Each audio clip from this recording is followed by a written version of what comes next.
Finally பல வருஷத்துக்கான dream இப்போது நிறைவேற போகுது. என்னென்னு பார்த்தீங்கன்னா, நம்ம ஹாட் வீல்ஸ் கலெக்ஷனுக்கான ஸ்டாண்ட். ஸோ ஸ்டாண்ட் வந்து மார்னிங்கே கொண்டு வரேன்னு சொல்லிட்டாங்க. ஃபைன், கொண்டு வாங்க, ஆரம்பிச்சிடலாம் வேலைன்னு சொல்லிட்டு. இது கஸ்டம் மேட் 100 பீசஸ் வைக்கிற மாதிரி இருக்கிற ஒரு ஸ்டாண்ட்.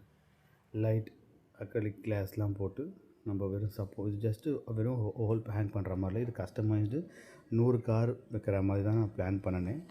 இது ஆர்டர் கொடுத்து பண்ணது. கீழே சப்போர்ட்டுக்கு இது கொடுத்தாங்க. எதுக்காக வேணால் வெயிட் வந்து இதுக்கு ஃபுல் அண்ட் ஃபுல் வுட்டில் பண்ணதால் வெயிட் கண்டிப்பாக ஹெவியாக இருக்கும், இதை வந்து நார்மலாக வைக்க முடியாதுன்னு சொல்லிட்டு இது ப்ராப்பராக அலைன் பண்ணிவிட்டு அந்த டிகிரிஸ்லாம் பார்த்துட்டு இது செட் பண்ணியாச்சு. ட்ரில்லிங் ஃபுல்லாக முடிச்சதுக்கப்புறம் ரொம்ப எக்ஸைட்டடாக இருந்துச்சு. எப்படி அவுட்கம் வரும், எல்லா காரையும் எப்படி நம்ம வந்து இங்கே எடுத்து வைக்க போகிறோன்னு சொல்லிட்டு ரொம்ப ரொம்ப ஹாப்பியாக வெயிட் பண்ணிட்டுருந்தேன்.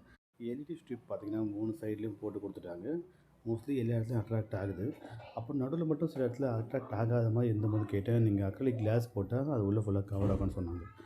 இப்போ வரைக்கும் இருக்கிற கார்ஸை அதில் வந்து நான் வச்சாச்சு. இன்னும் சில கார்ஸ் மேலே இருக்குது, அது எல்லாத்தையும் எடுத்து இப்போ நான் அசம்பிள் பண்ண போகிறேன். இதுக்கான ஃபைனல் அவுட்புட் பார்த்தீங்கன்னா கண்டிப்பாக நெக்ஸ்ட் வீடியோ அப்லோட் பண்ணுறேன். இப்போ அக்ரிலிக் கிளாஸும் அங்கே ஃபிக்ஸ் பண்ணியாச்சு. இப்போ தான் கிளாஸ் போட்டதுக்கப்புறம் இதுக்கு ஃபைனல் அவுட்புட் எல்லா காசையும் வச்சுட்டு உங்களுக்கு காட்டுறேன்.